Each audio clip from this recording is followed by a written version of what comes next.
Welcome to episode 3 of Slap the Ask Show. I'm here with my co-host Luke Knaus in Philadelphia. This week we're just going to talk about the market that we experienced the past 6 days, particularly the stock market, the big boards, some OTC, as well as what happened in the world of crypto. A lot of news, so let's just get right to it. Yeah, and also let's keep in mind that nothing that we say in this show should be thought of as financial advice. Buy and sell your own fruition, and don't take anything we say to your brokerage account. So we're a bunch of dum-dums, so don't listen. Although, so let's talk about the mini market crash that happened this week. Just get right into it. Yeah, well, before we get into that, I think no market conversation can be done without drinking the champagne of beers. Miller High Life. Cheers to that. Cheers to that. There we go. Okay. So yeah, I mean, this week the whole big board market was kind of bumpy. It seems like the CPI data was scary to a lot of investors. I saw it was at 4.2%, which is really, really high. Mm-hmm. One thing that I think most economists and people who are like looking at this data aggressively is they're kind of like in a lagging department. In that people on the ground, like people in construction, like yourself, they have been seeing the increase in commodity prices for the past couple months. Like lumber and steel, for example, have been extremely high. Yeah, my friend Sal was saying copper is really high for plumbing. You know, all these commodity prices going up. Couple that with a labor shortage, it's just, you know, it was a recipe for higher prices and for increased inflation.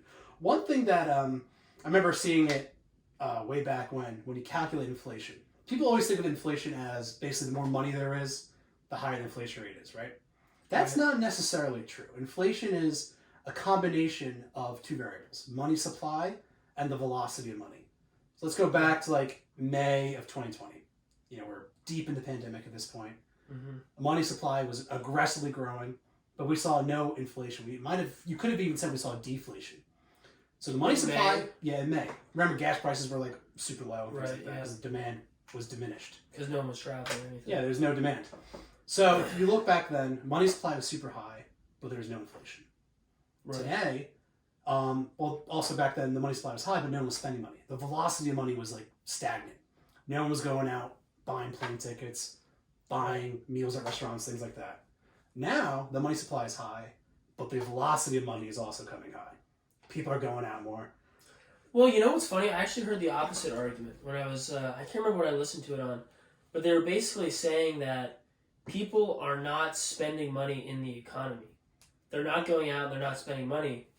What they're doing is they're investing in their brokerage accounts or they're investing into these cryptocurrencies, which are leading to these artificial high prices, which led up to this week. So people were pumping all of this money and all the stimulus package money, all the PPP loan money into these cryptocurrencies and penny stocks and NASDAQ stocks, S&P stocks, whatever.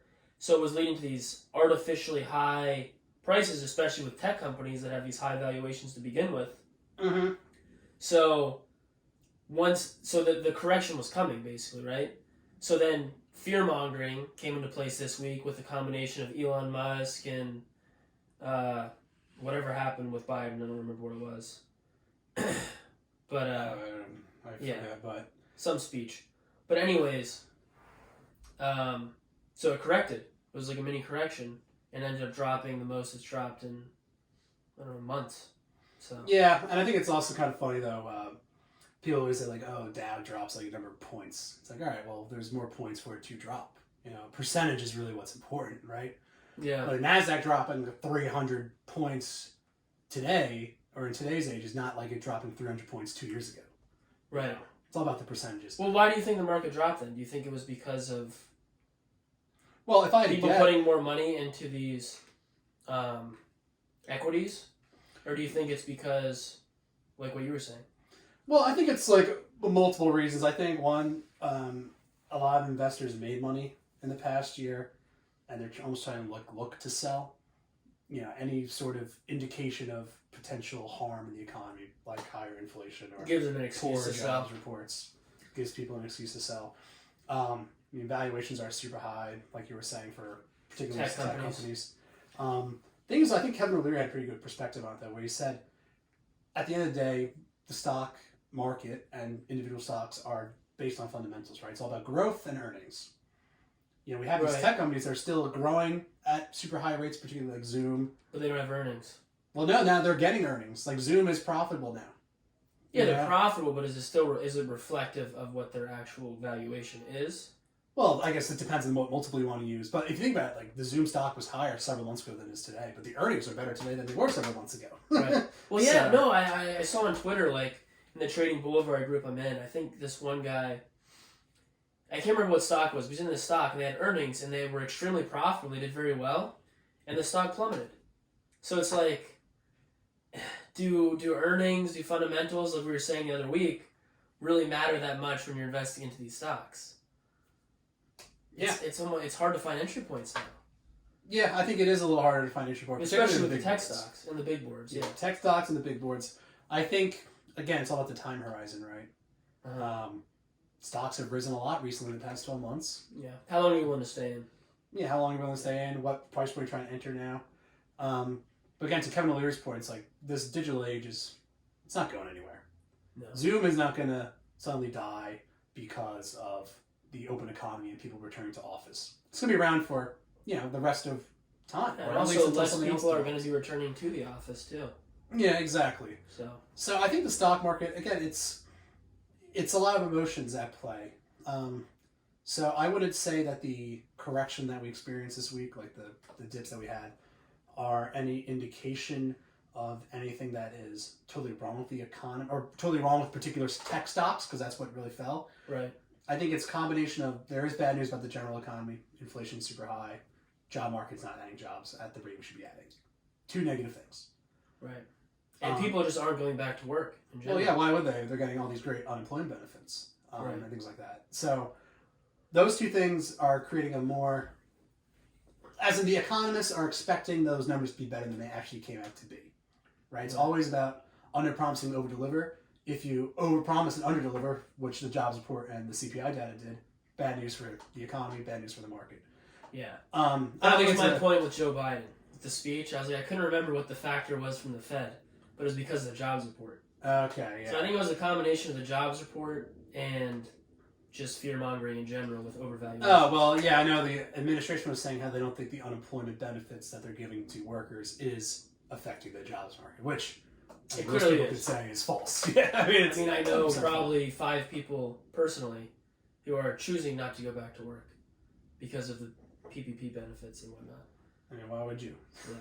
Yeah. Especially if your job is like paying you like $12 an hour, you're making more on unemployment. Might as well keep on collecting that. But I guess back to the market overall, corrections happen. It's not like the end of the world. Sucks if you're in options holder, though, I guess, this week. But I think Kevin O'Leary has a good perspective on it. Growth is still there for a lot of these tech companies, and earnings are there as well. So I think the longs are still strong. I think everyone will be fine. And I think me and you, Monday, Tuesday, Wednesday, Thursday, I was, pretty red consistently throughout those few days. But Friday ended up, having a nice little rebound, I think. Yeah. With NASDAQ, Dow, they all closed up. Mm-hmm. So I think let's pivot to OTC now. Well, do you want to talk about Elon Musk quick? Well, yeah. His tweet? Or do you want to talk about OTC? Well, I feel like that would be crypto, right? Alright, we'll do OTC first. Okay, yeah. Alright. OTC.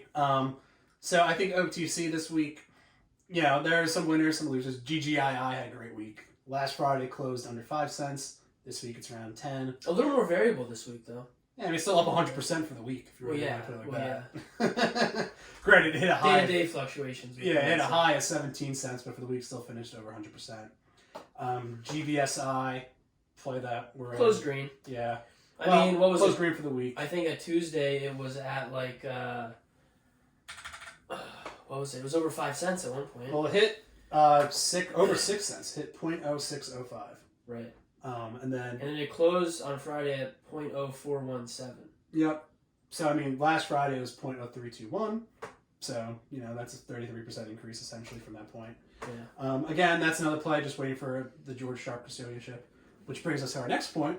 Humble. Today's tweet. Yeah, George Sharp resigned as a humble advisor. Why do you think he resigned as an advisor? Well, he said that he kind of disagreed with some of the decisions management was making. But on top of that, he said he's still buying the stock on the market. He still believes in Brian Foote. He calls him the Elon Musk of blockchain. It's a pretty generous claim to make. So he's still saying that he believes in him, and yet Yes. he resigned as an advisor. Yeah, he basically said that his advice he was giving to the company they weren't really using. They weren't really using. Okay, so this is a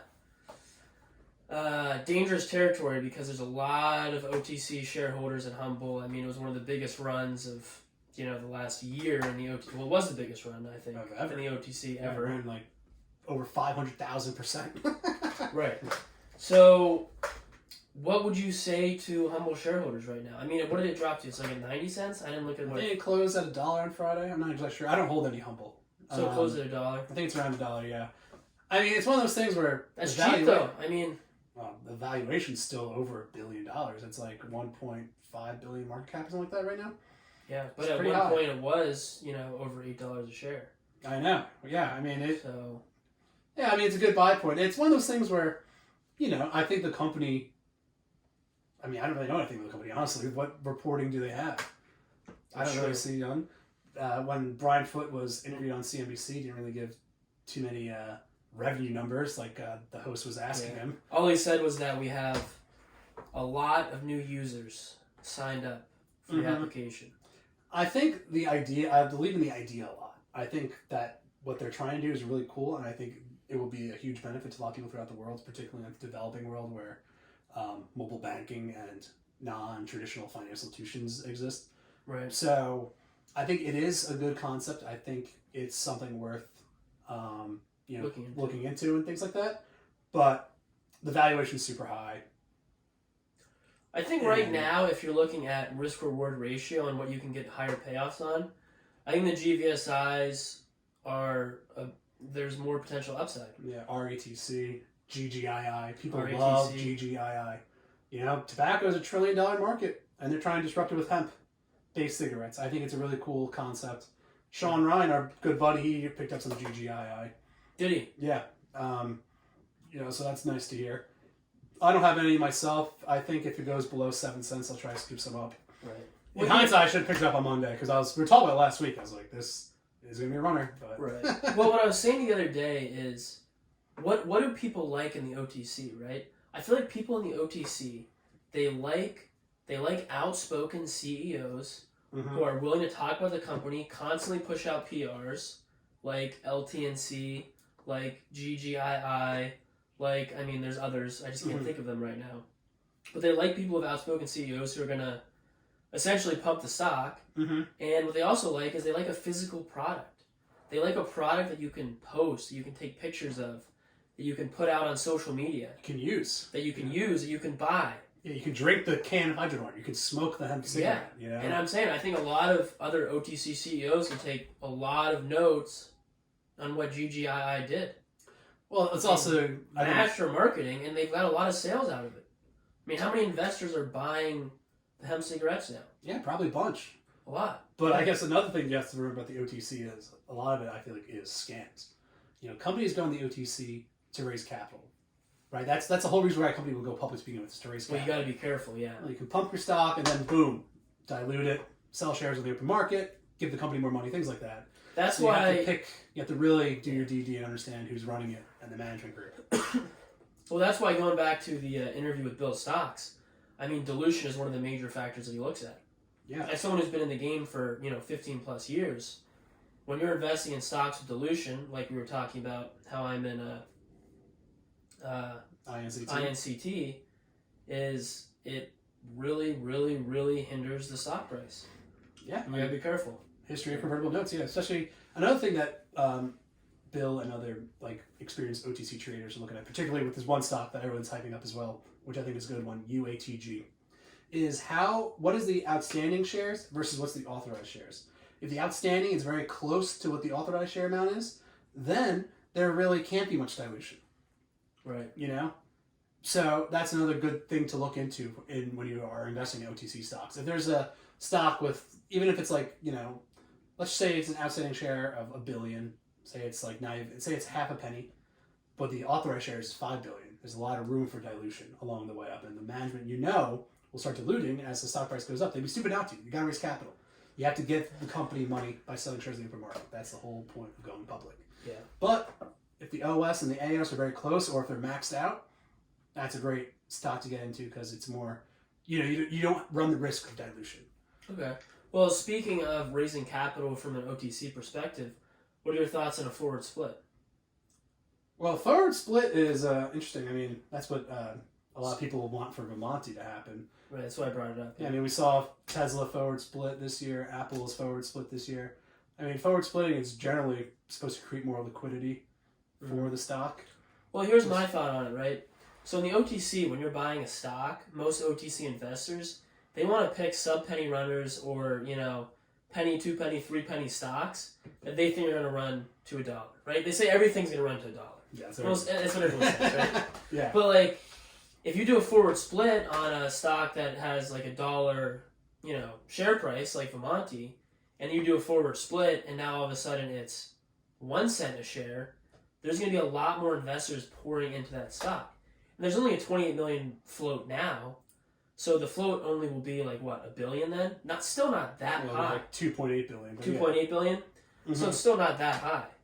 So it's going to drive a lot of new investors, and your shares that are now broken up are going to get there's going to be a lot more volume in that stock, and it's going to increase. Yeah. I'm very pro the idea of forward split. Mm-hmm. I think. Yeah. Not obviously for stock that's 10 cents or something, but. Right, yeah, I mean, there's a lot of speculation that Amazon might forward split soon, just to get more people to buy it. I guess it's more intimidating to buy a stock that's $3,000 than $300 or something like that. Yeah. But yeah, I mean, I guess Apple's on it many, many times. Yeah. If it never forward split, it'd be hundreds of thousands of dollars a share. But yeah, forward split's good. Reverse split, very bad. Yeah. Very bad. And that's what Humble did, right? They reverse split. Yeah, I love how the management of INCT keeps tweeting, "We will not be doing a reverse split." And I'm like, great. That shouldn't have even been a thought to pay off all of your convertible notes. Well, so, the idea of reverse splits, right? Say, if you're on the NASDAQ or something, or you want to get to the NASDAQ, you have to maintain a certain bid price. If your stock gets too low, you reverse split, make the share structure tighter to theoretically drive up the price of the share, but then people just start shorting it again and drops you further.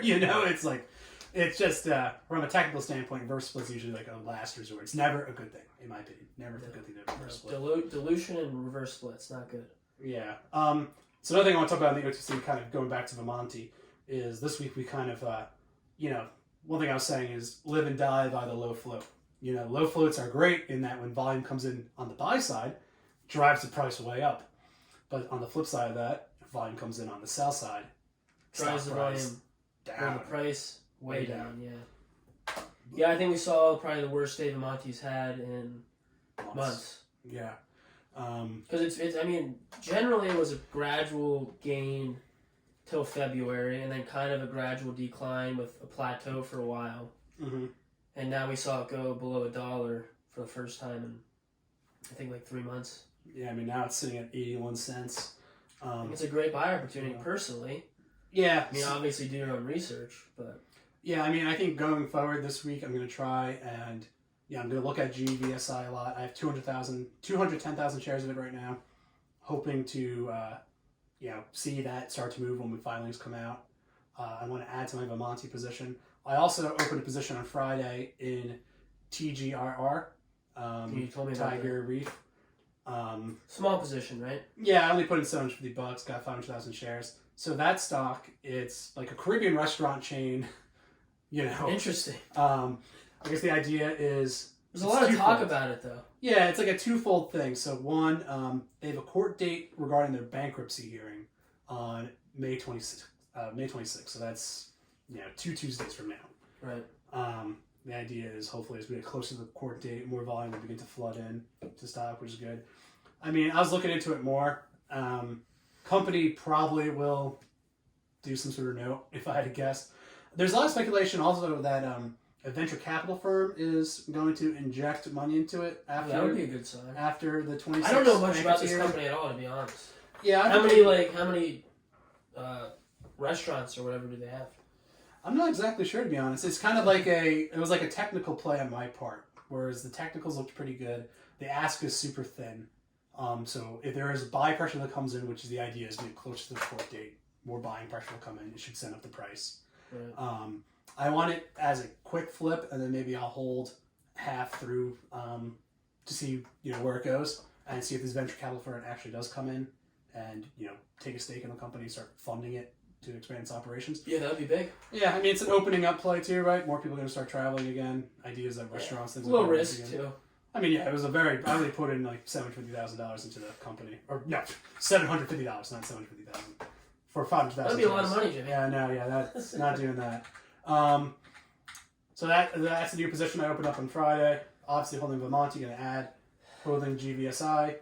I'm not going to add at this point unless it were to dip probably below like 3.5 cents. I think at this point it seems to be pretty stable in the high 3s, low 4s. Yeah, I think if there's a dip opportunity below like 3.5, I'd definitely be adding. Mm-hmm. Yep, I think that's a good point. Yeah, I think I added at like 4 cents at a limit order, and then I added again at 0.035.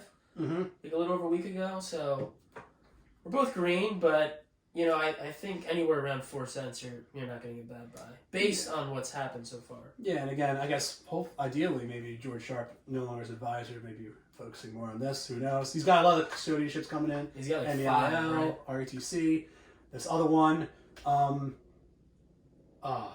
Goff, right? GOFF. He's applying. He put in a court like a custodianship application for. So there's a lot of plays that Sharp seems to be involved in. BMO's hyping them up. Yeah, I mean they're getting a lot of attention. Pilgrim is interested in them. Yeah, this guy they both made. I think I saw BMO. He was up like $450,000 on Friday. Stock Pilgrim had multiple $100,000 days. He was preaching GGII for a while now. Stock Pilgrim's good for them. Good for them. Stock Pilgrim is killing it lately. Yeah, and congrats to BMO on the wedding. That's awesome. Yeah, that's awesome too. Yeah. But yeah, Stock Pilgrim's been killing it. His following has grown a lot. I mean, he's got good plays. He knows. You know what I say? You have all of these Twitter profiles, right? Mm-hmm. And people are tweeting all their plays, but the guys that blow up at the end of the day are the guys that are making people money. They're giving out good calls, and they make people money. Yep. And, they're going to obviously have bad calls, but, I mean, you look at BMO and Stocks Pilgrim, they're probably the two most talked about accounts right now because they were in GGII and GVSI like sub-penny. Yeah.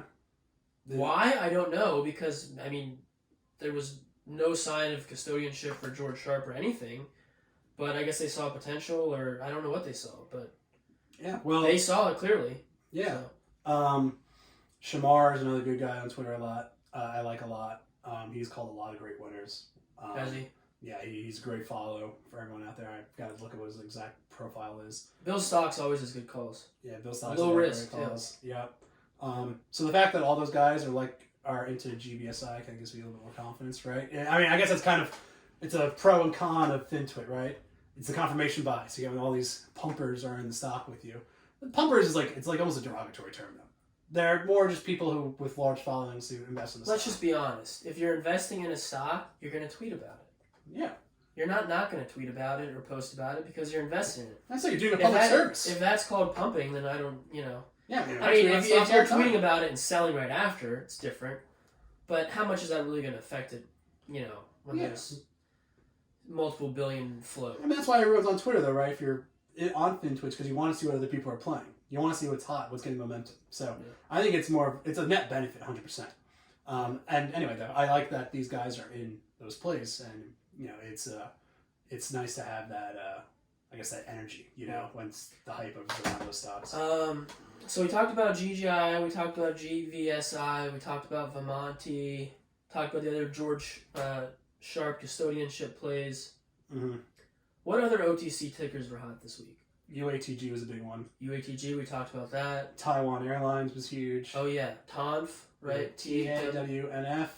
Yeah, I was talking to you a little bit about that. That's an interesting one because they were well over $1 a few weeks ago, and now I think they're at what were they at? Well, I think they closed on Friday 22 cents, but back in February. But they made a huge run too. Yeah. They were up 60% from one day. And this week they were hot. Back in February, I think the stock was at 13 cents, ran to $6 in the same day. up Jeez. 3,000% in a day. How much did it drop after that? I mean, clearly it dropped down to, back to 10 cents or whatever. But it seems people are buying into the momentum again. Everyone's sold. Yeah, there should be news coming up soon for the company to get reinstated. I'll have to look into that more. That might be a good plan. Yeah, I believe it's the third largest airline for Taiwan. Interesting. And again, opening up could be good. I think I have to double check on what exactly is the main catalyst for it because I haven't really been paying attention too much to it. But again, it's too green to not pay attention. I think the main catalyst is that it was so high and now it's so low, and people bought in because none of the company fundamentals that I could see have changed. I think it's a bankruptcy play also, though. I think it's emerging out of bankruptcy. I mean, again, I have to double check, but that was one of those. I don't have an official scanner. My scanner is Twitter. I should get a fucking scanner. I should get a scanner because I think it'd be very useful to have. But that play, I mean, it's so green. You got Alex DeLarge tweeting about it. Shamar's on. I mean, everyone is just talking about it. Huge green week. So yeah, that's a big one. UATG. People it's a company that go into a lot of different business verticals. They're doing aeronautics, biotech. A whole bunch of business avenues. They think potential revenues could be at $500 million, which is insane. CEOs talk about goals to go to NASDAQ. And again, authorized shares are pretty much maxed out, or the outstanding shares is pretty much maxed out to the authorized shares. So it's another good buying opportunity. It seems like people are really into it. I think it's at 4 cents right now ish. Wow. Give or take a couple cents. So people are really looking at that one. UATG, right? Yeah, UATG. That's an exciting one. Beyond that, I mean, VNUE was down at I think 0.016, extremely low float. We talked about this last week. The CEO sold a company previously to Mark Cuban. They do radio and sound systems for I don't know, the Tampa Bay area, Clearwater. They're expanding. So I think that's a good one to look at too. Okay, cool. I gotta do more research on that one. But. Yeah, I think for this week for OTC, upcoming, I kind of describe my plays more just watching GBSI, looking for an entry to GGII, looking to add VMNT, and looking for an entry into UATG. I think that's kind of what my focus is this week on the OTC. Again, things could change. TAWNF, that could present a good opportunity as well. It seems like people are very into that stock. Gotta look into that one more. But that's something I'll be looking at a lot aggressively. I feel like, though, again, this week, a lot of my focus, or just what I've been paying attention to, has been crypto.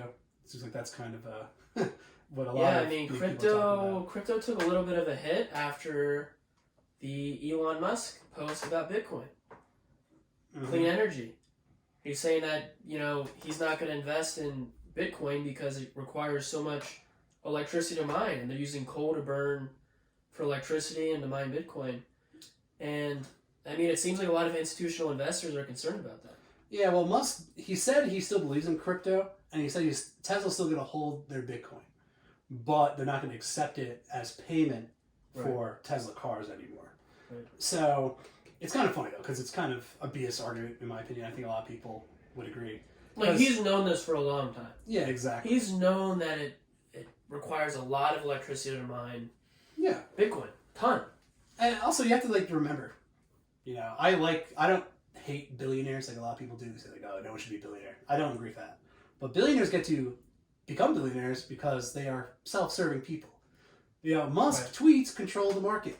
If he tweets out Tesla's not going to accept Bitcoin, Bitcoin's going to tank, he presents himself with a buying opportunity. Musk knows he's going to tweet about Dogecoin before he actually does it, right? So why not buy more Dogecoin? And then he's going to tweet, and it's going to go up. Especially these unregulated spaces like crypto. You can easily manipulate it. That's what I was going to say. It is technically market manipulation. 100%. But with crypto, it's unregulated. Yeah. So, I mean, the worst they can do is block his Twitter for a couple weeks or something. But then again, what's he doing that's illegal, though? There's no regulation against it. Yeah. So what's the justification for that? Right. Well, going back to clean or virgin coins, I was listening to a Kevin O'Leary video, and he's investing into mining companies that are American-based that mine Bitcoin cleanly. So they use clean energy to mine these Bitcoins. Mm-hmm. And his theory is that there's going to be two markets for cryptocurrencies in the future. there's going to be Chinese companies that mine these coin, burning coal, very bad for the environment, pollution, and there's also going to be these virgin coins which are mined cleanly using renewable energy. So his theory is that institutional investors don't want to invest in these coins because of the environmental impacts. Elon Musk was the first major example that came out and said he's not going to buy Bitcoin because they're burning coal to mine these coins. Now, whether or not there's an ulterior motive to that, like you were saying, probably was, but do you think that they'll eventually, you'll be able to trace where these coins are coming from? Because right now there's blockchain to see when they're bought and whatnot, but you don't know where they came from. Yeah, that's kind of funny to me. I think maybe in the crypto space that could be a thing. But the way I see it, the whole point of Bitcoin is the untraceability of it. I mean, you look at the pipeline ransomers. You know, they were paid $5 million by Colonial Pipeline in crypto to be untraceable. You know, these hackers hacked it, and it takes away the whole DeFi. Well, it takes back the whole position. Point of cryptocurrency.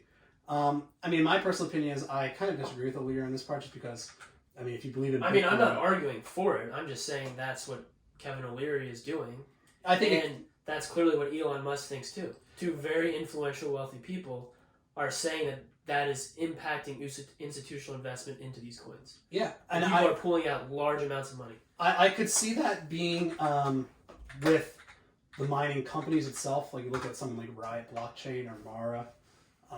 Right. You know, the methods they mine, maybe that will determine how institutions will invest in them. But if you really think about like what's the core concept of Bitcoin, right? What's the idea? No traceability. It's no traceability. It's supposed to be for economic empowerment, right? It's the idea that right now, if say Iran wanted to buy a Boeing airplane, they couldn't. It's sanctioned. You cannot buy something from Iran. Well, it's also interesting then because how do you determine is one Bitcoin then worth less than another Bitcoin? Right? If one is mined, cleanly, is that worth more than the other coin? Or is it just certain institutions are only willing to buy that, but if more money is willing to buy those coins, then theoretically they will have more value, right? But you can't trace them, so it's like, is this all just in vain? I mean, I kind of think so. I mean, I think Bitcoin is something where the whole point of it is the untraceability, right? The whole point is you don't need permission to transact, right? Yeah, I agree. You don't have to go through a Visa or a bank or whatever, or have to worry about sanctions on countries or purchasing something. So, I mean, I think it could be a thing. I mean, who knows? I think the idea of it's cool. I think it would help the mining companies themselves. I mean, I could see O'Leary or someone who's like more conscious about the environment when it comes to Bitcoin mining, investing money into a mining company that's based in, let's just say, Oregon. Well, that's what he's doing. Solar panels. He's investing into the mining company and then getting a commission on those coins that are mined in virgin coin, as they call it. To that point, though, I don't see how that Bitcoin could be worth less or more than a Bitcoin that's mined with coal power. Because it's the same thing. It's the same coin. Right. Yeah, so, it's interesting. Yeah, it's interesting perspective. I think it's something to talk about. Let's move on to other coins. What do you want to talk about first? Matic had a great week. Shout out to The Real Din. That dude has been calling crypto like it's his job. He's been killing it. He's been killing it. I remember The Real Din messaged me on Twitter. I said I'm getting into cryptocurrency. This was like a month ago. What coin should I buy? Matic was one of his top recommendations. I bought Matic at like 0.32.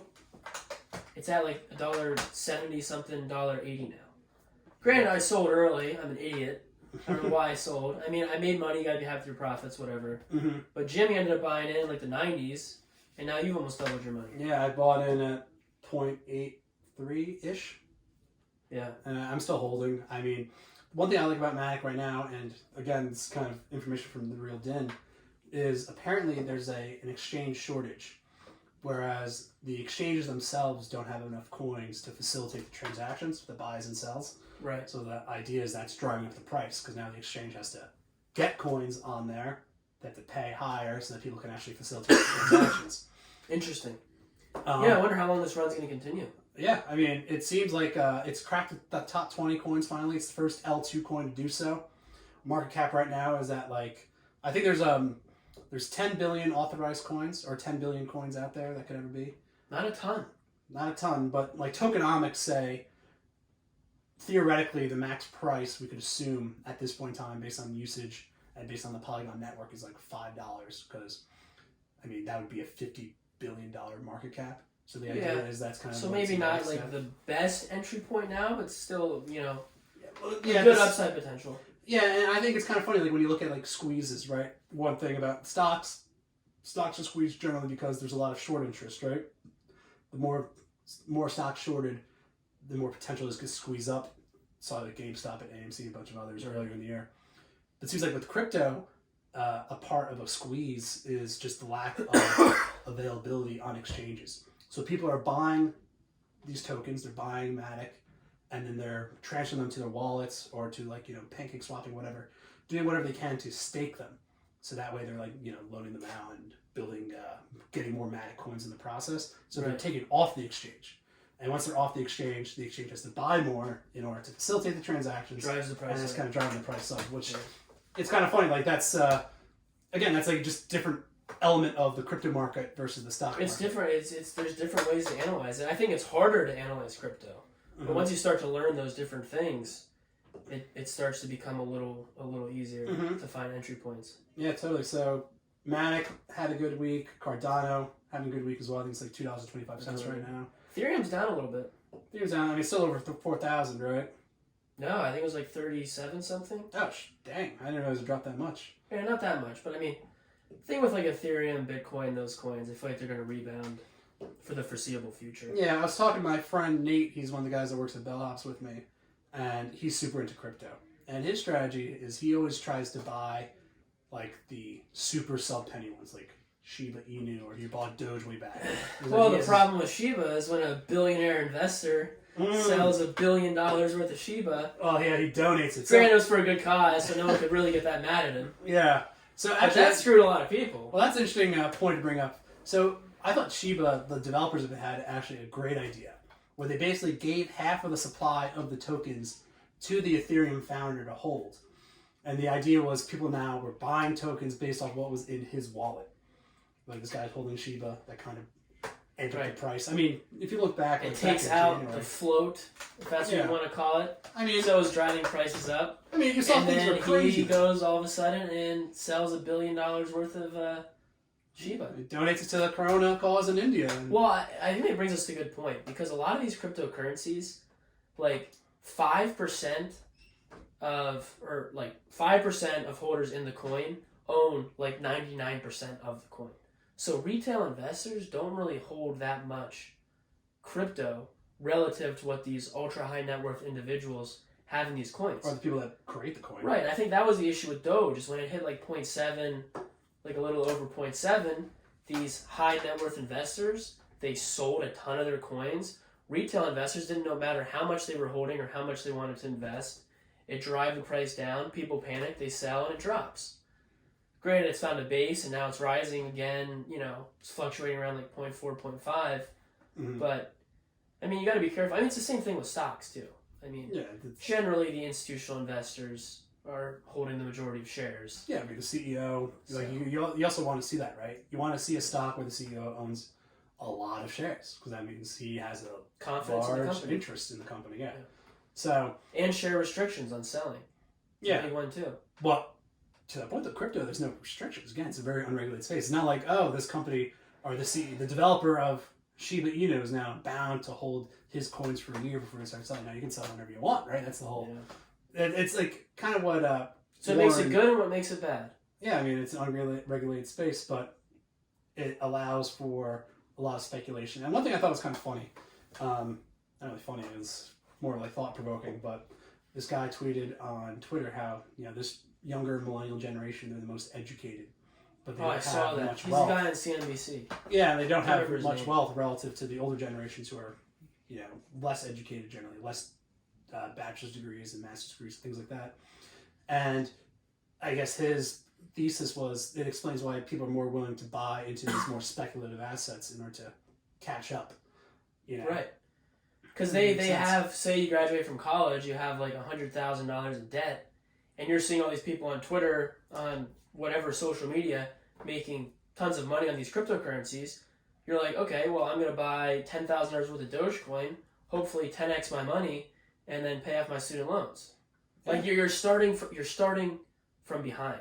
Mm-hmm. You're starting at a loss. You're starting with a negative net worth when you enter the workforce. Yeah. So why not take these chances? Because money is not real to these college graduates. It's this thing on their bank account that they owe a ton of money to college or university or a car loan or the government. Well, the government technically, yeah. And they're trying to find ways to make up this deficit. So he's like, can you really blame them for wanting to make all this money in these cryptocurrencies? Yeah, I don't blame them at all. And again, like, and it's pumping a lot of money into these cryptocurrencies. Yeah, and again, it's like what Marquis was talking about today. It's all about just kind of, at this point, crypto has kind of proven that it is going to be around. It's just all about utility. What is the utility of these coins? How are these coins going to actually be used in everyday life? And what's going to be their function? And that's what really the winners and losers going to be. I mean, it's kind of like the internet. Kathy like Wood said the same 90s. thing. Yeah, I mean, look at the internet bubble back in the 90s. If you were an internet company, you were getting funding. You were getting people buy your stock because everyone's like, internet is going to be something. Some companies are going to win, some companies are going to lose, but in the process, everyone's going to ride that wave up. Right. And then there's going to be the ones that emerge and the ones that die. And I think we're kind of in the midst of that in crypto right now. Well, that's if you think cryptocurrency will be the future currency of the earth.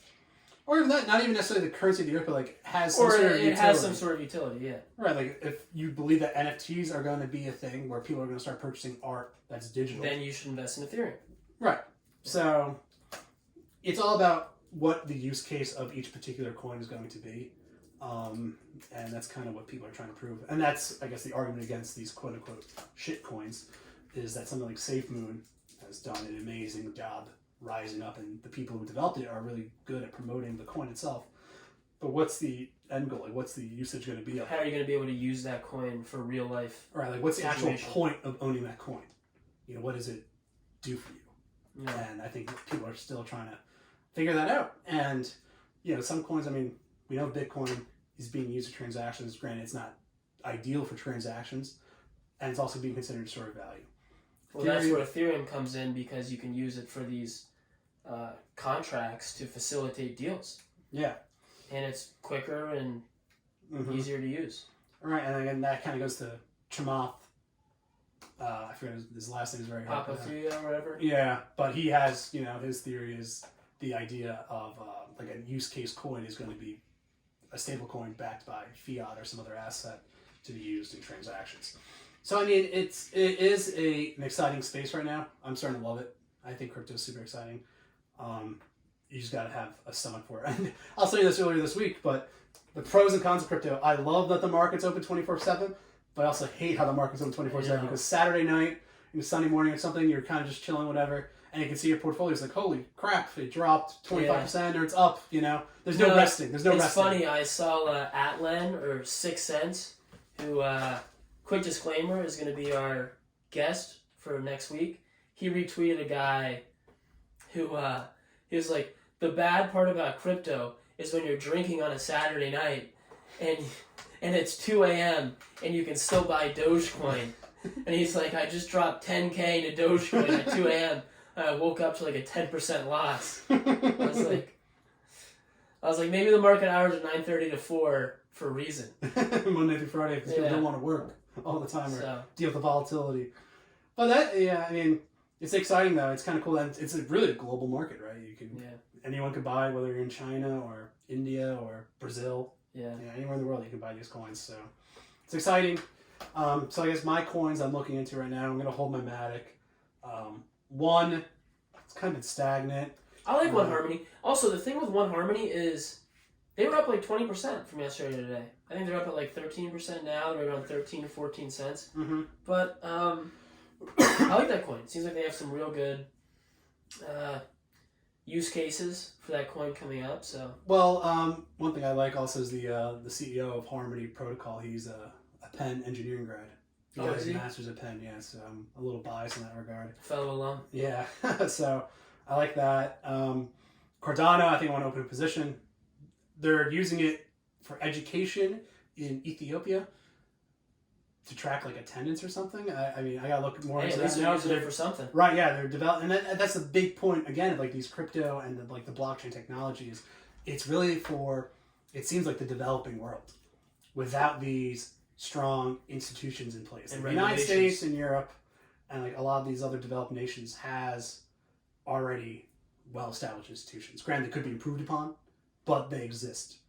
Whereas in the developing world, So- institutions are much weaker. To get around these institutional regulations, do you think that stablecoin is a way to allow these banks to process transaction across borders using Well, stablecoins? one thing that Warren Burke was talking about, he's the he's a business Software developer developer, yeah. at Vimonti, is in the United States, for example, like a lot of the marijuana companies are coming into place because it's legalized in a bunch of states, but they have issues with their POS because all money and banking is federally regulated.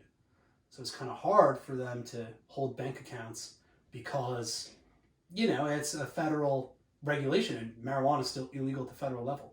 So one point of the USDV, like their stablecoin, is to facilitate transactions in that regard, and they can hold these coins in their digital wallet as opposed to holding them in, as opposed to holding it back in a bank, which they can't do because it's illegal. That's why you have all these crypto wallets now. Yeah, and again, Kathy Wood's big thing is she loves digital wallets, and I think digital wallets are a great thing. I think that's a very big future technology. And again, it's like kind of what Mark was saying before. It's like, you have to have this adoption phase, right? Like think about the cell phone. Back in the day, only the super rich had cell phones. Now it's like you can't imagine life without a cell phone. If you did not have an iPhone, your life, like how would you do work? How would you do your job? How would you do anything? It'd be much more difficult. Yeah. So I guess the hope is for some of these coins is the crypto technology. How would you do life without them? Because there's real situations where you would need these coins to process transactions. Or do attendance in Ethiopia for schooling. It's like whatever it may be. So it's exciting, but I guess back to what I'm looking at. Holding Matic, looking to open a position at ADA, Cardano. Holding one, maybe adding depending on how the price looks. And as far as that goes, looking into some more coins. I know BMO's talking about BSP right now. It's not on Binance, so I'll have to get a different exchange to look into that. But FEG, another one that's being talked about. I think another one to look at is Algo as well. Algo, everyone seems to be liking. So yeah, there's a lot of coins out there. Yeah, there's do your research. Yeah. So what are you thinking, Luke? What's like your positions in? Like, what are you going to do for OTC this week? What are you going to do for crypto this week? So right now with crypto, I'm still really bullish on ETH, Ethereum. So I got my coin in Ethereum. I got a pretty low buy price, so I love the usability cases of Ethereum. Mm-hmm. So I'm gonna hold that long term. Probably hold that for like over a year. Mm-hmm. I like One Harmony. I'm gonna hold on to that, see how that plays out. I like Algo. I love how the Trading Boulevard guys are really bullish on Algo. Mm-hmm. So I'm gonna be looking to adding some Algo. I do like Cardano as well. My mom actually bought some Cardano. Oh, really? Nice. Yeah. So I like Cardano. Also, the one we didn't talk about, BNB. Oh, the Binance coin. Oh, yeah. I love the Binance coin. I do like the Binance coin. Also, like, Binance literally makes it so you have to use Binance coins to transfer to your Trust wallet or your crypto wallet in order to buy these altcoins. It's a great utility coin. It's a great utility coin. There's a use case for BNB. There's a use case for BNB. So I think BNB is going nowhere. I think it's at a good buy point right now, too. I think it's in the high 500s. Well, interesting news again about the crypto world. There's like the rumor that the IRS and the Department of Justice is going to investigate Binance tax evasion and like money laundering, things like that. I don't think it's going to go anywhere because, first of all, decentralized network. So, like, how are they going to trace these transactions? First, well, you can trace the transactions, but you don't know where they came from. So, I don't see how anything's going to come out of this investigation. Well, I guess the only... I mean, I don't think it's going to go anywhere either, but I guess the fear is that it would shut down the exchange was like, all right, we can't prevent money laundering and tax evasion, therefore we'll shut it down. I don't think it's going to happen, though. I think that Binance is going to be around. Well, if they did do that, they'd have to at least give you the opportunity to withdraw your currency, right? I don't know. They don't have it's an asset. But is it regulated? You know? It's again, it's the Wild West of investing, is crypto. Yeah, but as far as coin goes, yeah, it's One, BNB, Ethereum, looking into adding Algo. What other coins are there? I mean, there's Cardano, yeah. I think Cardano's, yeah. I should look into adding that. people like Litecoin, but I don't really know much about it. Litecoin, yeah. LTC. LTC, is that the one at like 300? It's above 300? Yeah, it's like 3 something. Yeah. OTC, I'm actually really considering adding VNUE. Okay. VNU. There's a that's a good one. lot of good accounts are adding it. Super low float, great CEO. I think they have a good product. So I'm going to be looking at adding some VNU. GGII, I just can't justify adding at this point. It's already ran so much. Interesting. But yeah, I mean, teach their if own. you look more into the share structure on that one. Yeah, and again, that's a reverse merger. You know, Hempaco is going to go into that ticker. Yeah, you got to be careful with that. Yeah. GVSI, I'd like to add more. I think if it goes anywhere near 0.035, I'm going to be adding. Mm-hmm. Because like you said, George Sharp's going to be releasing files any day. Mm-hmm. What else OTC-wise? Vimonti, definitely going to be looking to add. If it breaks 0.70, I'm going to be adding like crazy. Mm-hmm. I see nothing but upside with that company. Yeah, I think that's pretty much it. All right, cool. Yeah, There's a lot of good things to look at right now. Yeah, America was down a little, a lot of good buying opportunities. I think the NASDAQ, there's a ton of buying opportunities. Yeah, Penn Gaming is down a lot from its highs. Penn Gaming's down, DraftKings was down, Planter, bunch of them. Yeah, I saw Penn If you're Gaming. if you're one to long hold any of those NASDAQ stocks, I think you're gonna make money. Oh yeah, I agree. I mean, again, Especially the tech Amazon's ones. gonna go up. Tesla even, it's probably a good ad opportunity right now. Yeah, I agree. I think. CCIV, that was down too. Yeah, Lucid. I think the merger is happening in July. Or at least that's when the vote's gonna happen. So, so that could. Mara, what about Mara? I mean, it's a Bitcoin mining company. You know, it's up or it's down. It was It's up down a lot a on lot. Friday. It was up a lot on Oh, I Friday. should have bought. I think it dropped to like 15 or something. I think it closed in like the 20s. Yeah. So. Yeah, I mean, there's always the market is always presenting opportunities. I guess it's just about what industry you want to be in, like what sector you think is going to grow, and what company within that sector allows for the most potential upside. Yeah. So I think that pretty much concludes episode number 3 of the Slap the Ask show. I'm Luke. That's Jimmy. We got a really exciting guest coming up for next week's episode. It's 6 Cents on Twitter or at Atlan. We're going to do that interview tomorrow night. It's going to be coming out next Sunday at 9 p.m. Eastern.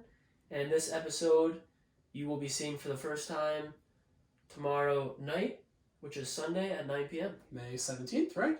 May 17th, yep. Awesome. All right. See you later, guys. Take care. Thanks for watching.